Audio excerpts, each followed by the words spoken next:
lived a life of seclusion for the last 2 years due to the unfortunate loss of my only pair of pants.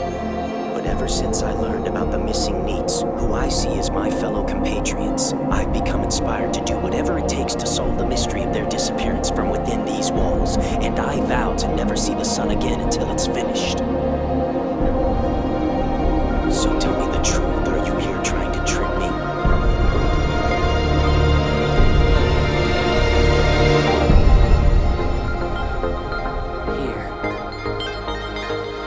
Jonah in the whale. I mean, that's a standard motif of going into the whale's belly. Why must the hero do that? The whale represents the personification, I say, of all that is in the unconscious. It's like in reading these things psychologically, water is the unconscious. The creature in the water would be the dynamism of the unconscious, which is dangerous and powerful and has to be controlled by consciousness. The first stage in the hero adventure, when he starts off on adventure, is leaving the realm of light, which he controls and knows about, and moving toward the threshold. And it's at the threshold that the monster of the abyss comes to meet him.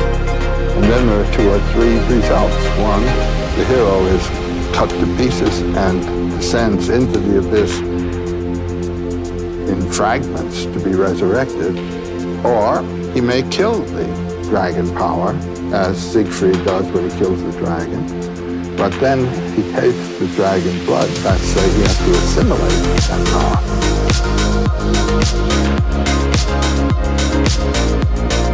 Assimilate that power. And when Siegfried has killed the dragon and tasted the blood, he gives the song of nature. He has transcended his humanity, and associated himself with the powers of nature, which are the powers of our life, from which our mind removes us. You see, this thing up here, this consciousness thinks it's running the shop. It's a secondary organ. It's a secondary organ of a total human being, and it must not put itself in control. It must submit. The adventure of the Grail.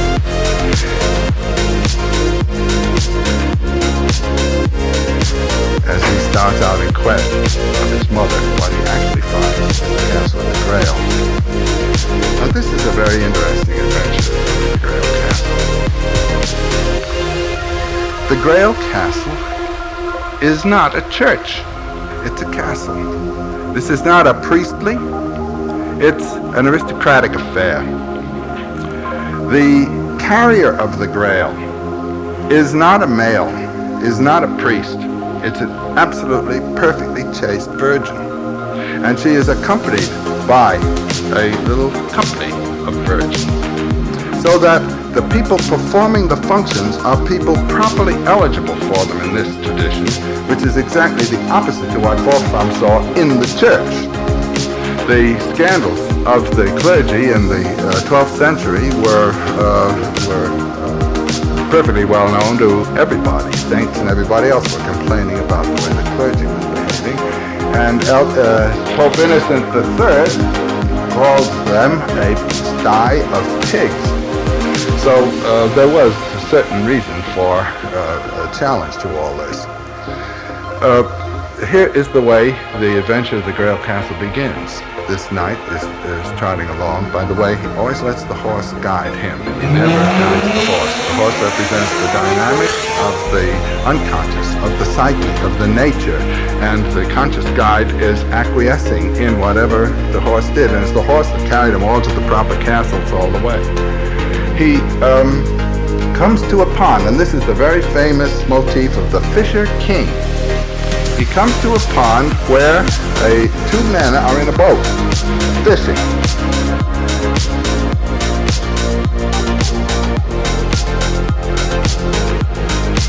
When you look at the Orphic imagery of the Orphic tradition, Orpheus is the fisher. Christ made his apostles fishers of men. The ring worn by the Pope is called the fisherman's ring.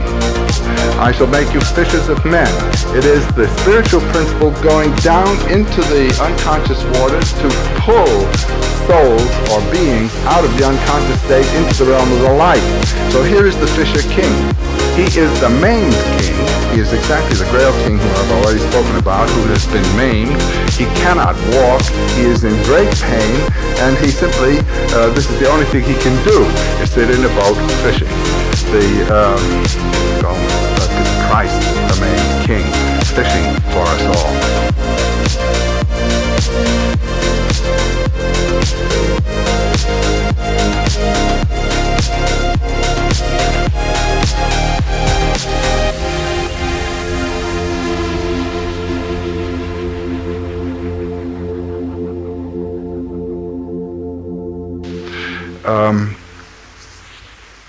The boy asks where he could spend the night. And the king says, there's a castle up the way, but don't get lost. A lot of people get lost. And he tells them how to get there, and you call and they'll let down the gate. So it happens. The boy is received, and then he's ushered into a vast hall with hundreds of knights in it. And there is the fisher king who had been in the boat, brought in on a litter for the ceremony of the grail. It was a scene of great anguish. Well, I don't want to go through the whole ceremony. It's gorgeously rendered. The girls carrying the grail are clothed in garments that suggest the world of nature. Brown and green and the blue of the sky and all. They are nymphs, as it were, incarnating the powers of the natural world. And the grail that they carry is a stone. Wolfram's grail is a stone. There is a carved stone, a kind of jewel-like stone, that may have been the model for this, but it is always represented as a stone, and that stone is given the name of the philosopher's stone.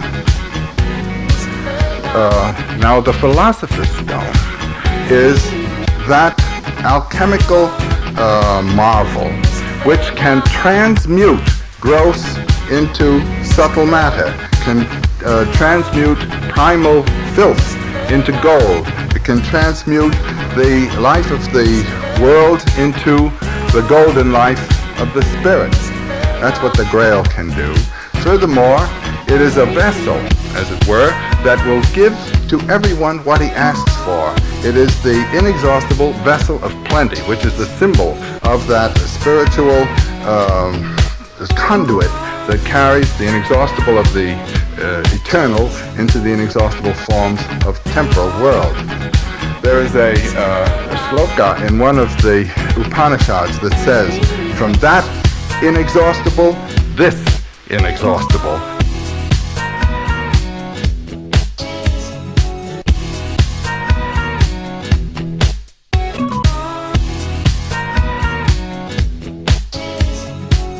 And that one is not tapped even.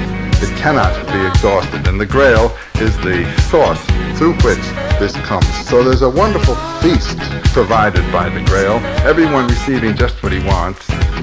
The king is very gracious to the boy. And now comes the main point. The boy's nature moves him to ask, what is wrong here? What is the cause of the sorrow of the king? If he had asked that question, the king would have been healed. But he remembers his instruction, don't ask any questions. And so the motive of sympathy or compassion is occluded, is cut out because of his ambition to be a proper knight. For the first time, this youth acts not according to his nature, but according to his ambition and the rules for that ambition. So he fails in the Grail quest.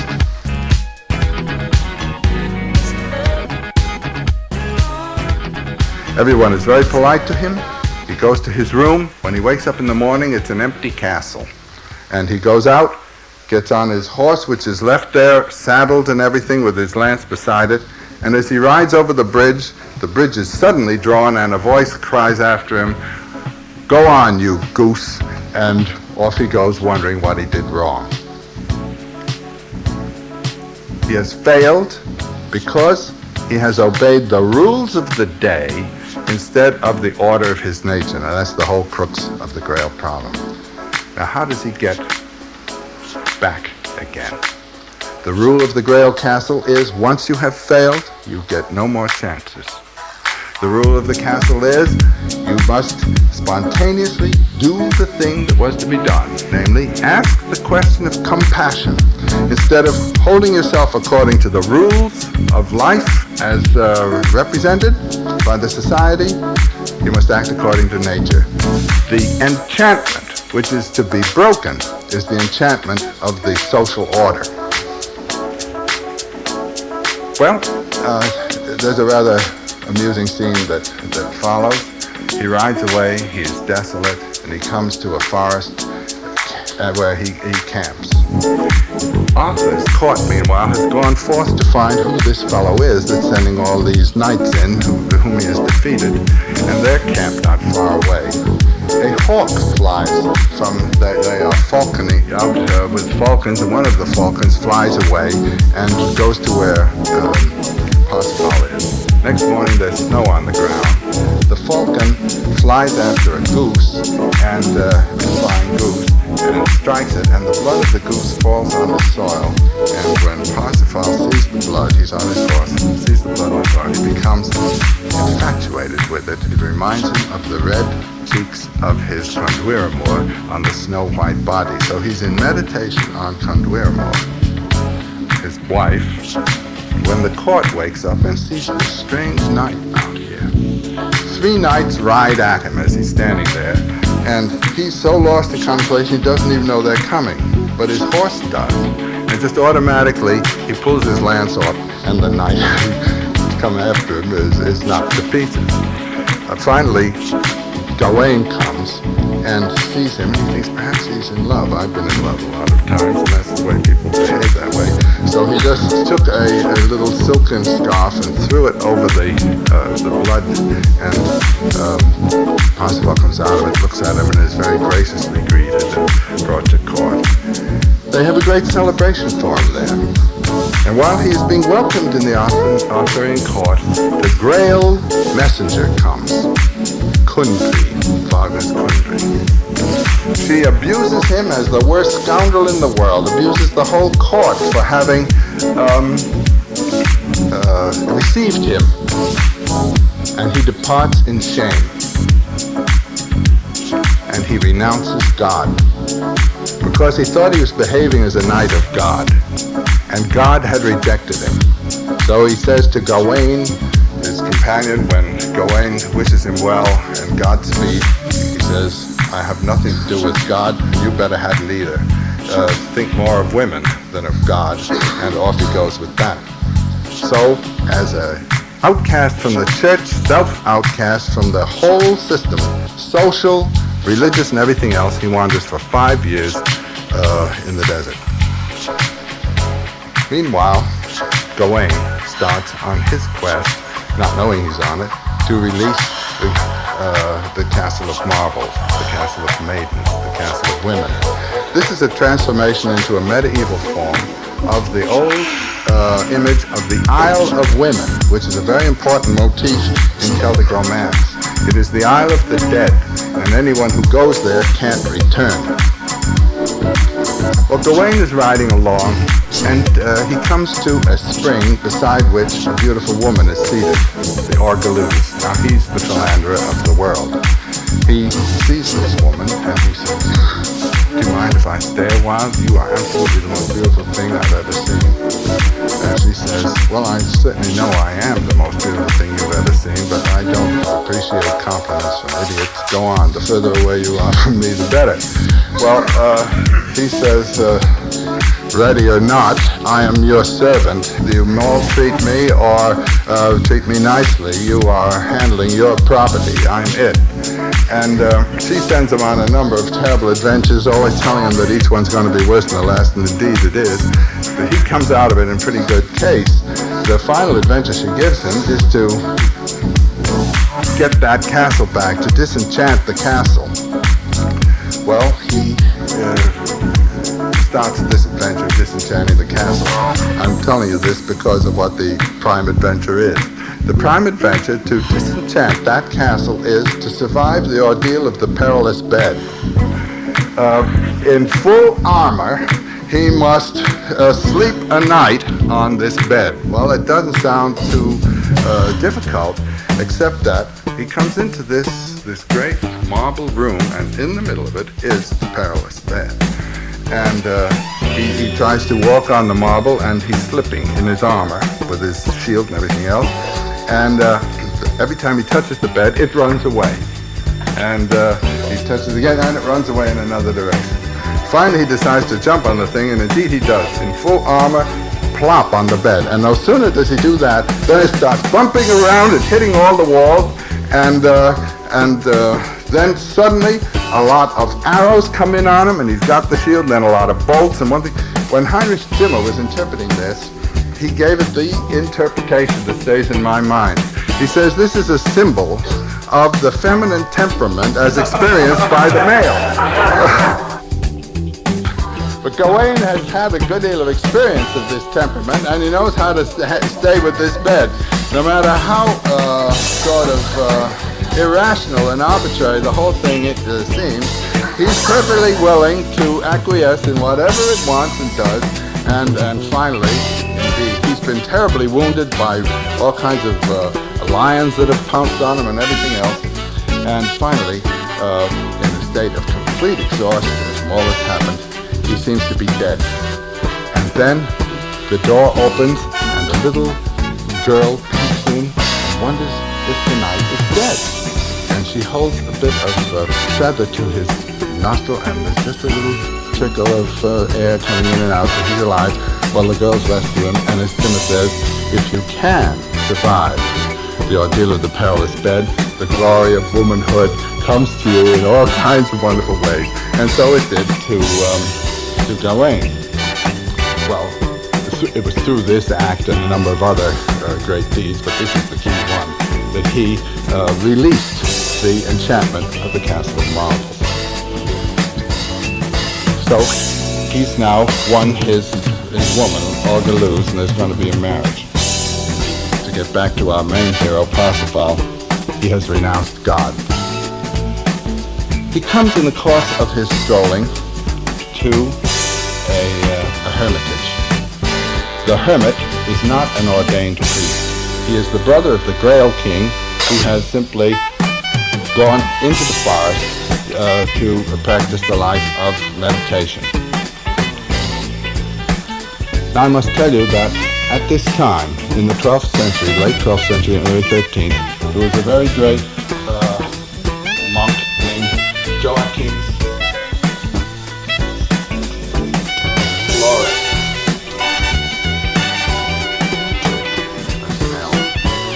who had announced what he said were the three ages of the spirit. The first age was the age of the Father, or the Old Testament. This was the spirit communicated to a single people. The second was the age of the Son, the age of the Son, or the Church. The gift of this people given to the world. The third, which is about to appear, to occur, is the age of the Holy Ghost, of the Spirit speaking directly to everyone without any church. But being a monk, he declared that this was going to be an age of permanence, or monastic period. It was thought that St. Francis of Assisi, who lived at exactly this time, was the initiator, the beginner of that age. The Franciscans picked this up.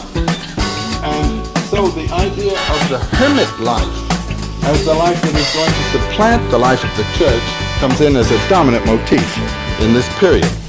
This is what Trevor Sent, this hermit, represents. The hermit life, not the ordained churchly hermit, but one, just any man who goes into the forest, just as the marriage of Conduermos and Percival was unsanctified by the church, so Percival comes and he asks for shelter, and the hermit takes him in.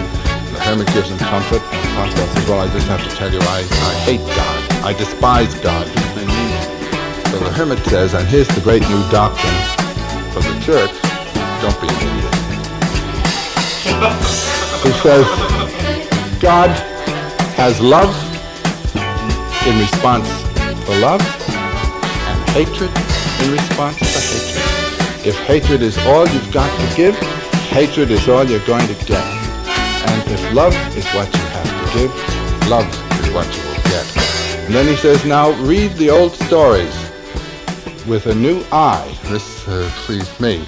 There's the story of Adam born from the virgin earth, and there's the story of Jesus born from the Virgin Mary, these from the virginal soul, and you also must think of yourself in the light of these great heroes of love and giving and so forth. Well, it touches him, and he goes off, and gradually he's reconciled to God. He comes back to religion, but not the religion of the church, not the religion he was taught.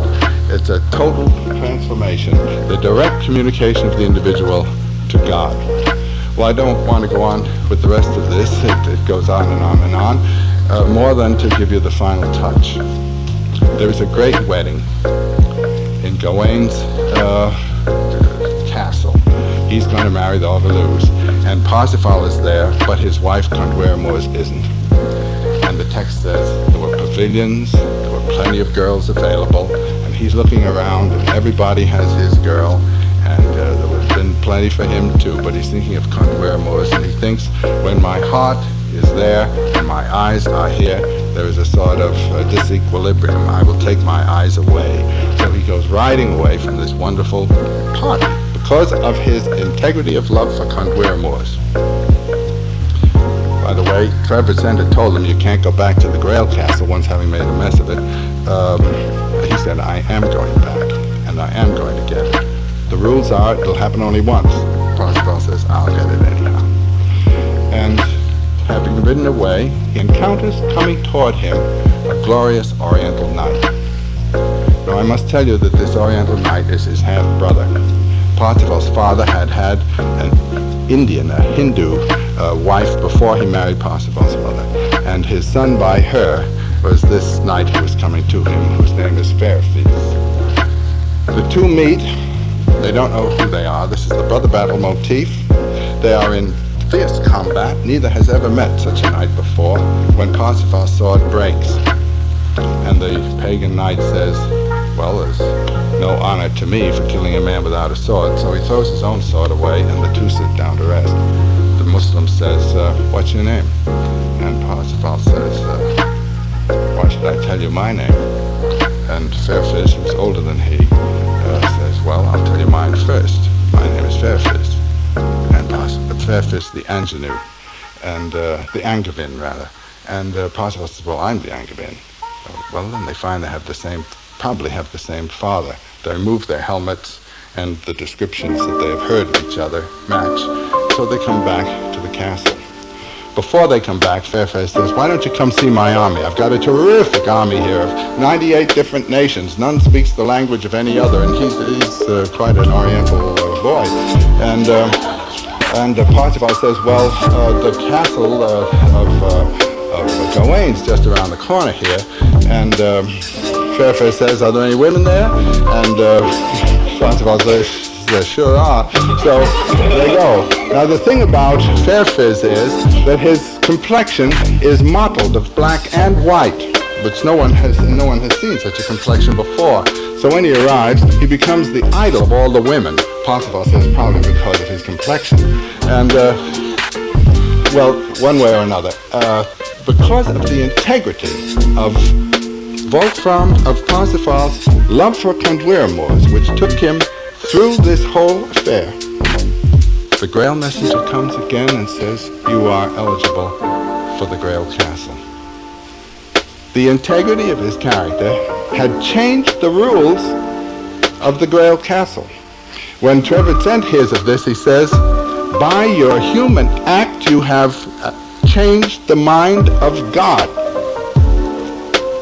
He had told him first that God would respond to his love, that God would respond to his hate. He is the initiator. God is a reflex of man, is the thesis here.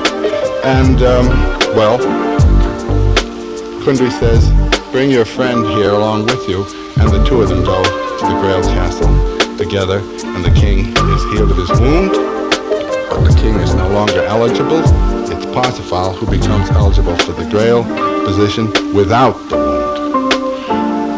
There's the whole story, really. There's more to say, but this is the main thesis. By behaving according to the rules, by being a king by anointment instead of by achievement, the individuals of that world had brought about the enchantment. And the great fool, who didn't know what he was doing, but acted out of his nature, not with intent to achieve anything, but with intent simply to realize the nature impulse of his own soul, he was the redeemer of the world. Now this is something I should think would appeal very much to the Esalen community, because as I understand it, this is what you're all trying to do here. Now let me add just one more theme before concluding. There's another Grail tradition entirely. A Grail tradition that was invented by the monks, representing this idea here. And that is the Grail tradition of which Galahad is the hero. Percival of Wolfram is about 1210, 1215. The Galahad story is about 1230. That's the story that was taken over by Mallory 2 centuries later for the Morte d'Arthur, and that's the one that most of us know. According to this tradition, the aim is not integrity in heterosexual love and social virtues. It is spiritual purity, Galahad. The word Galahad in Old French, Galahad, is taken right from the Bible, where it means heap of witness. Galahad as a witness to Christ. He appears in Arthur's castle, in Arthur's court, on the day of Pentecost. The Grail has been handed down to Joseph of Arimathea by Christ, but not Christ before the crucifixion, Christ after the crucifixion. The point of the Grail castle here is that the church was founded by Christ physically visible to mortal eyes, to all mortal eyes. The Grail tradition is communicated by Christ risen to eyes worthy or capable of seeing the risen Christ. And so the castle appears only to those eligible for it, whereas the church is visible to simply everybody. I will conclude this talk with just the kickoff to the quest of the Galahad. Arthur's court is seated at the table. There's a rule of Arthur, never to start a meal until an adventure has occurred. So they're all waiting for an adventure. And suddenly the Grail appears, covered, however, by a cloth. Sir Gawain, Arthur's nephew, stands up and says, I propose a vow, after the Grail has disappeared, that we should all go in quest to behold this Grail unveiled. And they all indeed have decided to start the next day to quest for the Grail unveiled, each to seek it. And here's a line that struck me when I first read it. It's in this wonderful Cistercian quest del Saints.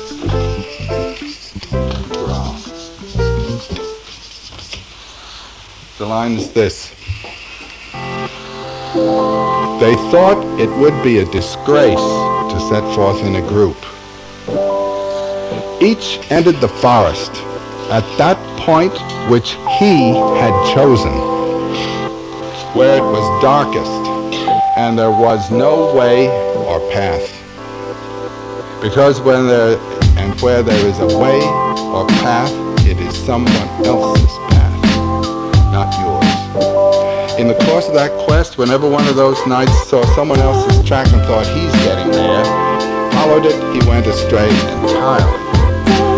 Each quested where there was no path. This is a peculiarly Occidental motif. I've never heard or thought of anything comparable in the Orient, where you follow your instructions from the guru and do just what he tells. There is no path. They meet gurus along the way who point ways, sometimes right, sometimes wrong, but each questing on his own. Now this is a motif that is peculiarly European. It is that romantic sense of something to come into being that has never been on land or sea. And what is it? It is the fulfillment of your own personal, intelligible character and destiny, which no one else can do for you. No one can tell you what it is going to be, or anything of the kind. And that is the one who finds the grail. Not the one who simply goes to the church, does what the establishment tells him to do, but has left the village bound, gone into the forest on a path that is no path, a way that was never walked before, the way of that personal adventure of your own. This is the great myth of Europe, the myth of the Grail. Whether you read it in the way of Percival, in the secular quest, where your marriage, your spiritual life is a function of your life, not of what someone tells you to do, and where your spiritual life, if you choose the monastic way, is again going to be that of the individual hermit quest, so to say. I think this is a very telling, a wonderful story. The big question of Ulysses is exactly the wasteland. Now let us ask ourselves what a wasteland in our world really is. Joyce speaks of the usurpers in his house. Stephen speaks of the usurpers in his house. His house is Ireland. It has been taken over by the British. It is ruled by British law.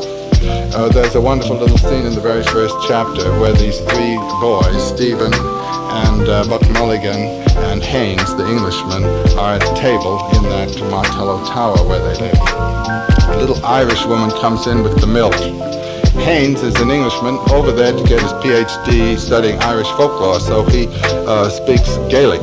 The poor little Irish woman coming in doesn't speak Gaelic, and she pours out the milk to them, and the Englishman starts speaking to her, and Stephen says, "Do you know what the language is he's talking?" And she says, "No, I don't." And Stephen says, "It's Gaelic." "Ah," she says, "they tell me it's a fine language." And this is the signal to Stephen, like the signal of Athene to Telemachus in the Odyssey when she says, "Your father's house has been taken over by usurpers and plunderers. Go find your father." Stephen there says, "Our whole life has been plundered by people who are seeking economic and other advantages and nothing of ours. And so I'm going forth to find my true father, the true release from this usurper world." But the language thing is rather important there. There is a language that our own nature speaks to our consciousness. This is the language of mythological symbols. It's the language of the actual import of the images that we experience. Where these are translated, however, into a language that is not that of our psyche, but that of economic or political or historical circumstance, our symbols are taken away from us. This is my thesis having to do with the symbologies of the Christian religion. I've said this before. The symbols that should be speaking of the mysteries of our nature are interpreted as though they refer to historical events. The symbol of the virgin birth brings up the question, is a virgin birth physically possible? Could this have happened around 1 BC? What's that got to do with it? The symbol of the virgin birth refers to the crisis of spiritual awakening, translating you from the gross matter of mere nature creature to the spiritual life of an illuminated human being. And so the symbols have been taken away. That leaves a wasteland in that there is a dissociation between our conscious and our unconscious natures. And the way to bring the separation to an end, to conjoin the two again, is to pay attention to our feeling system. Well, throughout the portrait of the artist, wherever Stephen, the little boy growing up, whenever he sees something, we hear more about the way he feels about it than about the actual natural continuity of the object. Joyce is more interested throughout that book in telling you what the response of the young man is to the objects that he beholds and to the things that he hears than he is to telling you what their connections are in the world round about. So he is reassociating everything with the psyche of this boy. And since he is being taught not only physical facts, but also the theology of the Roman Catholic Church, the literature of the classical world and so forth, we're learning what it means to him, what the evaluation is for him personally, and it's that line that he follows, not the academic line of what he ought to think about these things, but his own personal maverick line of quest and judgment. And so this is the chap who's walking along the side of the shore, finally, contemplating the sea. And we have that fantastic chapter that begins with the words, ineluctable modality of the visible, at least that, if no more. Thought through my eyes, signatures of all things I am here to read. Goes on, the nearing tide, that rusty boot, and so forth and so on. Ineluctable modality of the visible. The visible world, the waves of the sea, cannot be penetrated. You do not know what is behind, and you can never know what is behind the forms that you see. They block you out. They are ineluctable. They cannot be interpreted or penetrated. The word modality suggests form without suggesting substance. All we behold are predicates. All we experience are predicates. We attribute subjects to them. We even attribute a subject to our own thoughts. All we're experiencing is the passage of experience.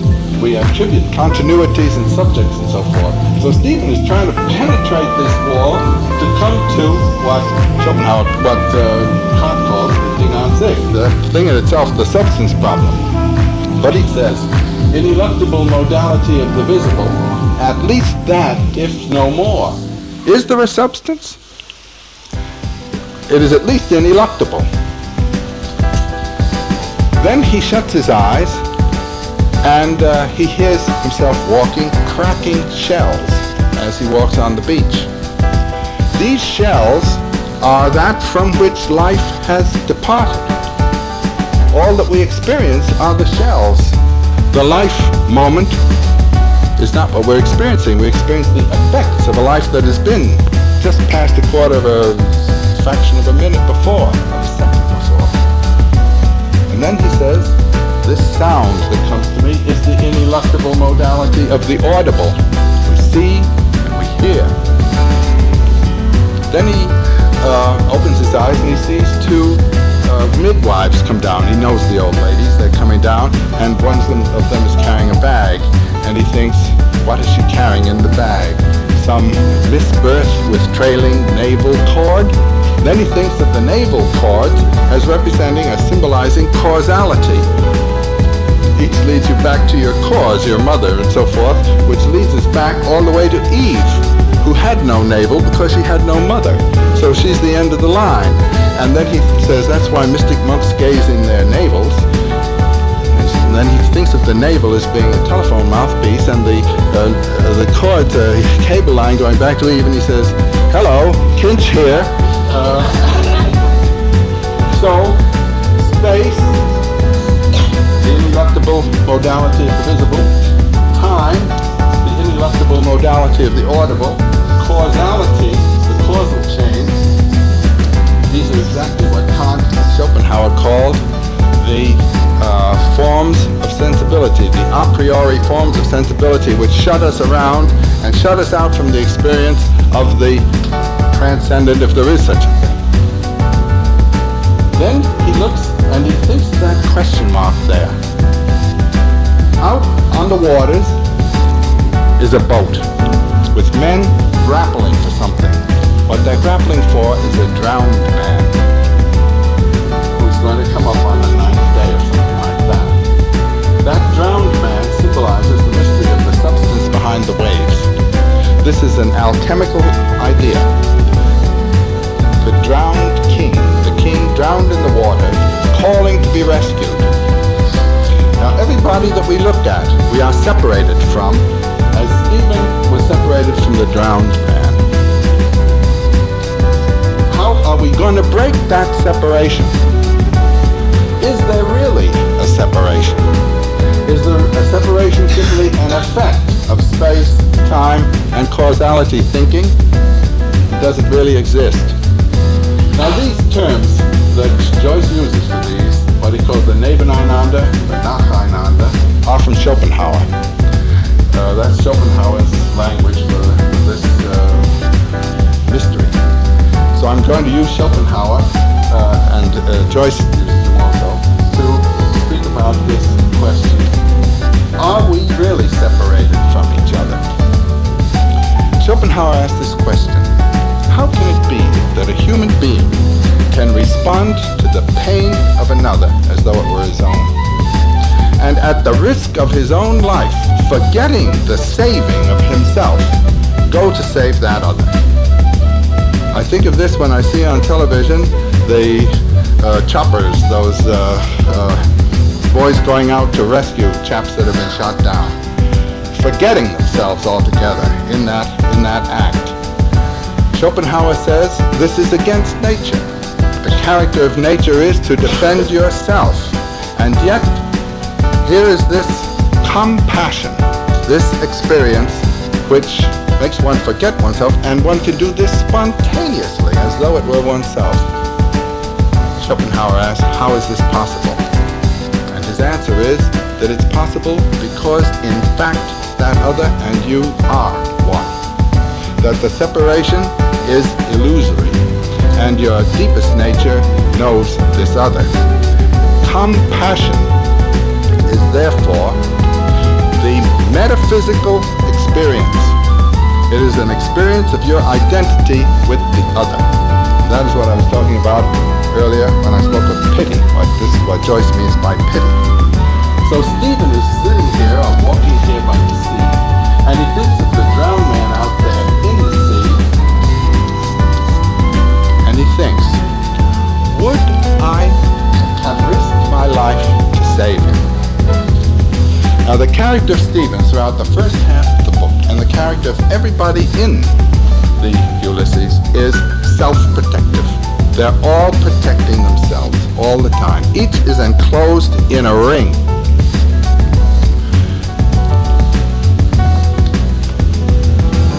That chapter ends with Stephen imagining himself going down into the water to save someone, knowing darn well that he wouldn't have had the nerve to do it. Imagining himself suffering and going down there. And then you turn the page, and the next page tells you, Mr. Leopold Bloom. Leopold Bloom is the father in the sea. He is that other one. He becomes in this book symbolic of the other. Bloom is a man, an extrovert. He is rambling around, and his thoughts are rambling around. He's a genial person, very outgoing. In his rambling way, he thinks all the same thoughts, finally, but by the time you get to the end of the book, that Stephen has thought in his very methodical, introverted way. They're poles apart, yet their ways cross. Stephen extracts himself from society. He holds himself aloof. He's wearing black in mourning for his mother, but that's only symbolic of his removal of himself from the world. Bloom is a Jew in Catholic Dublin, and although everybody respects him and treats him in a genial way, he feels and is the outsider. And so Bloom is the one rejected by others. Stephen is the one who rejects others. And these two separate ones are moving around through Dublin, and their ways occasionally cross. Now the crisis of the book comes in just about the center. They have gone to a maternity hospital where a woman, Mrs. Purefoy, is having a terrible time giving birth to a child. The boys with whom Stephen has gone are medical students, and they've gone for medical purposes to find out and learn more about this. Bloom has gone simply out of human sympathy to find how Mrs. Purefoy is doing. He's the father of children. He has a natural understanding of the thing. The boys are all bachelors and have that kind of locker room language with respect to the problems involved here. I don't know much about doctors, but they must have a different attitude than the suffering father. So Bloom goes to find out about this, and Stephen goes to find out about this, and they're all sitting in this room, this waiting room, talking around. And Stephen has just said something pretty nasty about God and all that kind of thing, and just about that time a terrific thunderclap is heard. That's the thunderclap that turns up again on the first page of Finnegan's Wake. The thunderclap is the crisis in the middle of Ulysses. It's the beginning of Finnegan's Wake. That is the voice of God. Stephen is one of these people who's terrified by thunder, and he shows that he's terrified. Bloom has compassion on it. This is the beginning of the breakup of the wasteland. It's a wasteland because of those hard egos bumping against each other, the hostilities and the animosities.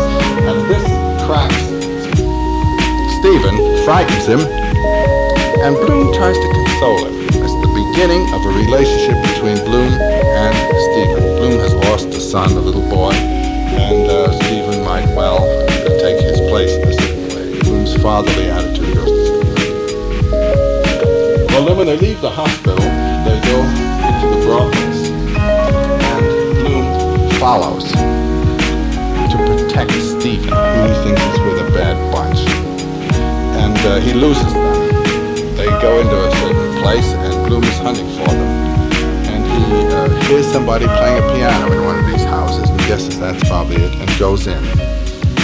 Well, there are these three prostitutes, and the Mother Superior, Mrs. Cohen, who's a Jewess, and Bloom is a Jew, and so there's a funny kind of meeting there. And there's a special little scene of Bloom's degradation, self-degradation before her, and all that, where he turns into a little female pig, and she becomes a master of pigs, and all this kind of, she's Circe again, and all this. And then the girls begin reading poems. Bloom's trouble is, the usurper in his house is a chap named Blazes Boylan, who is his wife's tour manager. And he's spending the day with her, and Bloom knows what's going on. And this is on his mind, he's trying to keep it off his mind. And the girls are reading his poem, and they get the idea that he's being cuckolded, and they begin giggling. And Bloom asks, what's the joke? And Lynch, Stephen's friend, makes fun of him. And then Stephen feels compassion for Bloom. These are all it takes to break and transform this work, this exchange of moments of compassion. With that, there's a whole symbolic business of the world as it now stands, cracking up, a kind of Saturnalian disintegration of things. Stephen goes into a kind of ecstasy of drunken madness and so forth, gets into trouble out in the street, is knocked down by a British soldier, and Bloom stands over him, protecting him. the book has simply to do with the breakup of this sense of separation of the two, and they're coming together. Stephen, who has been defending himself all day, lets his hair down in a silly conversation with Bloom, which makes no sense whatsoever. He who has been the great intellectual talks about things he doesn't know anything about, isn't trying to defend himself, and Bloom's talking to him. Poles apart, the two come together. And they are erased in their self-protective character. Each of them disappears at the end of the book, as it were, into night. Stephen out into the night of Dublin, when Bloom says goodnight to him, and Bloom goes up to bed and disappears, so to say, into Molly's unconscious. Then we have wonderful Molly. Now, when Bloom gets into bed, it's a wonderful scene. He gets into bed, and obviously there was another person in the bed also. There are crumbs of plum trees potted meat in bed, and he dusts these out, and he thinks, now, what do you do about a thing like this? And he runs in thought in a beautifully mechanical way through all the possibilities, traps, suicides, murders, everything else. And then he finally says, well, who's been hurt? Utter indifference. That's the arrow of Ulysses killing the suitors. Meanwhile, Molly has asked, who was that you were talking to downstairs? And he says it was Stephen Dedalus. He goes to sleep, and she starts that chapter, which is the only one many people have read. You know, the whole line of her lovers, one after another. And presently she thinks Stephen would be good. And then she thinks there's something fine about him that makes the others look rather gross. And she thinks there's something of that fineness in Leo. And so the lovers are killed in her mind too. She thinks of Leo, her husband, and the first time they were together on Hoth Head under the rhododendrons. And she says, and I said yes, and I said yes, and I said yes. And she ends with an affirmation of the life, which is such a miserable thing. Everything you've read that day has been miserable. And you think, well, this isn't worth living. But there's a level where it is worth living, and both Bloom and she are affirming it absolutely. In their bed, when he brings Bloom into bed, he puts the two of them in bed and turns them into cosmic presences by a device of prose, and there shines above them lights, circles on the ceiling, reflected from the lamp by the bed. And you suddenly realize those circles on the ceiling, reflected from the bed, are exactly the circles in Dante's Divine Comedy, out of which the image of God himself pours, so that these two in the bed are the man-woman image of the personification of the divine. They are one.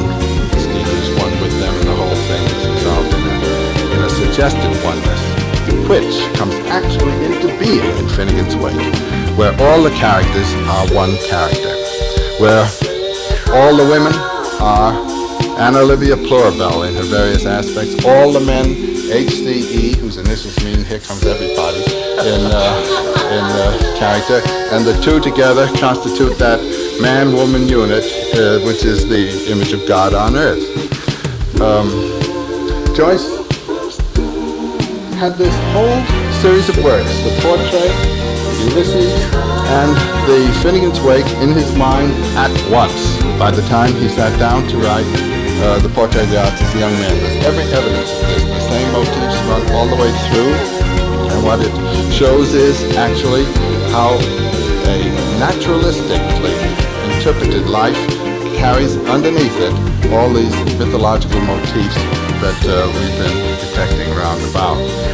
In my view, Joyce's two great works, Ulysses and Finnegan's Wake, are the Purana, the sacred text of this particular century. Everything is right there. The portrait, which I spoke about earlier, is an imitation of the new life of Dante. You can follow it step by step. It's doing all the same things at about the same time. The Ulysses represents the Inferno. There we have people tied to their own separate passions, separated from each other and tied to their own little egos, with, however, toward the middle, the beginning of a dissolution and opening toward purgatory, toward purging of this. And Finnegan's Wake is the purgatory of Joyce. Let me just let you hear something of the first page so that I can tell you something about how he resolves this whole thing. The work starts with a small letter, and so that's not the beginning of it. The first sentence or part sentence runs like this. Your sweet face just drives me crazy. Tell me you are my dream that I had to have more. And now you're really for me to live. And you, baby, you too. And you, baby, you too.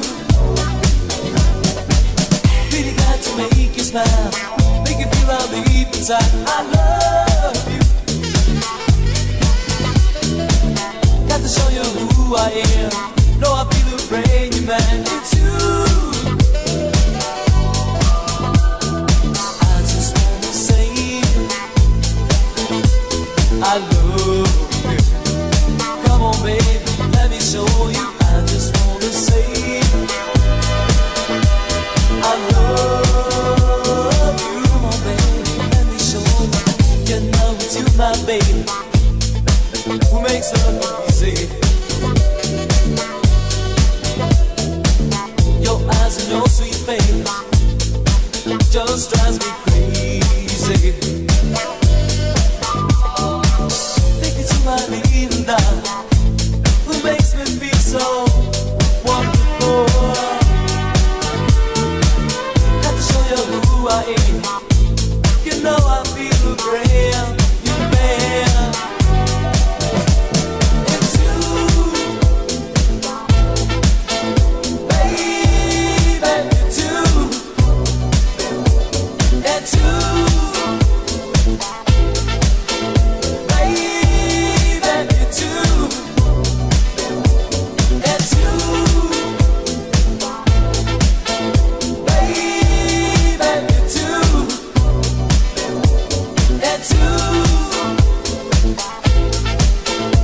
baby, you too.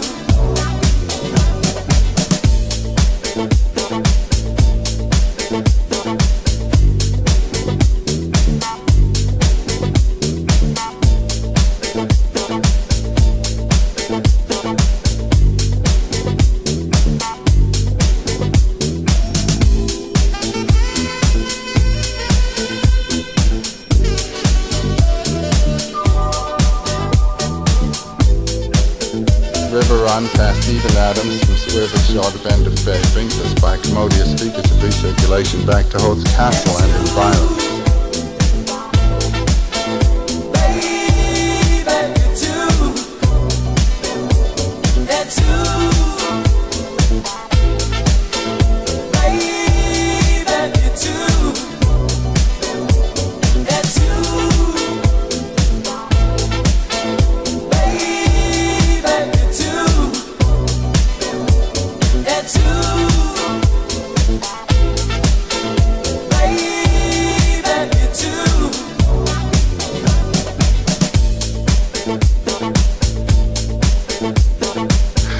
Since that starts with a small letter, you wonder where the beginning of the sentence is. The only place you can find it, of course, is at the end of the book. The last half sentence at the end of the book runs like this. Away, it's the river running out to sea. Away, alone, alas, aloved, alone. Turn back, river run past even Adams. The book is written in a circle. It is that circling of time which brings back the same thing time and time and time and time again, which is the state, of course, of dream consciousness, where these things are churning, churning, churning. Ulysses was in waking consciousness. We're now in the consciousness of dream.